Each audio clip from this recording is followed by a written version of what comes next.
ആര് കൈവടിഞ്ഞാലും റബ്ബന്റെ കൂടെയുണ്ടെങ്കിൽ എനിക്ക് നിരാശപ്പെടേണ്ടതില്ലെന്ന ശക്തമായ ഗുണപാഠം ആ തവക്കുലുകളിൽ നിറഞ്ഞു കിടക്കുകയാണ്. ഇബ്രാഹിം അലൈഹിസ്സലാം പൊന്നോമനപുത്രനായ കൈക്കുഞ്ഞിനെയും തൻ്റെ ഇണയായ ഹാജറയെയും മക്കായിലെ ഊഷരഭൂമിയിൽ ആരാരുമില്ലാത്ത പ്രദേശത്ത് ഒരു പാത്രത്തിൽ അല്പം വെള്ളവും അല്പം ഈത്തപ്പഴവും മാത്രം വെച്ചു കൊടുത്തുകൊണ്ട് അവിടെ പാർപ്പിച്ചുകൊണ്ട് മടങ്ങിപ്പോകുമ്പോൾ ഇബ്രാഹിം നബി അലൈഹിസ്സലാമിനോട് ഹാജറ റളിയല്ലാഹു അൻഹ ചോദിക്കുന്ന അർത്ഥവത്തായ ഒരു ചോദ്യമുണ്ട്. ഞങ്ങളെ ഇവിടെ തനിച്ചാക്കി അങ്ങ് പോവുകയാണോ? ആരാണിവിടെ ഞങ്ങൾക്ക് കൂട്ടിനുള്ളത്? മറുപടി വളരെ വ്യക്തമായിരുന്നു. ഒന്നും മിണ്ടിയില്ല, മൗനത്തിലായിരുന്നു മറുപടി. വീണ്ടും വീണ്ടും ആ ചോദ്യം ആവർത്തിക്കുമ്പോൾ ആ ചോദ്യത്തിന്റെ കൂടെ ബീവി ഒരു ചോദ്യം കൂടെ ചോദിക്കുകയാണ്. ആ അല്ലാഹു അമറക ബിഹാദാ, അല്ലയാണോ താങ്കളോട് ഞങ്ങളെ ഇവിടെ തനിച്ചാക്കി നിങ്ങൾ പോകണം എന്നുള്ള കൽപ്പന അല്ലയാണോ അങ്ങയോട് പറഞ്ഞത്? ഇബ്രാഹിം അലൈഹിസ്സലാം പറഞ്ഞു, അതെ.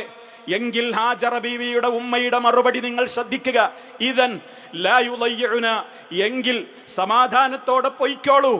ആ അല്ലാഹു ഞങ്ങളെ ഒരിക്കലും കൈവടിയുകയില്ല. ആ അല്ലാഹു ഞങ്ങളെ ഒരിക്കലും വഴിയാധാരമാക്കി കളയുകയില്ല. നോക്കൂ സഹോദരിമാരെ, ആ ഉമ്മയുടെ ദൃഢമായ തവക്കുൽ, ആ പിതാവിന്റെ ദൃഢമായ തവക്കുൽ. റബ്ബുണ്ട്, റബ്ബ് കൽപ്പിച്ചത് ചെയ്തതിന്റെ പേരിൽ നമുക്ക് എവിടെയും പരാജയമുണ്ടാവില്ല.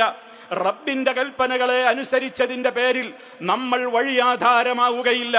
റബ്ബിന്റെ കൽപ്പനകളെ ജീവിതത്തിൽ പാലിച്ചു എന്നതിന്റെ പേരിൽ ആർക്കൊക്കെ അതൊക്കെ എത്ര വെറുപ്പാണെങ്കിലും, ആർക്കൊക്കെ അതൊക്കെ ഇഷ്ടമല്ലാത്ത കാര്യമാണെങ്കിലും റബ്ബിന്റെ സഹായം നമുക്കുണ്ടാകുമെന്ന ദൃഢമായ തവക്കുൽ.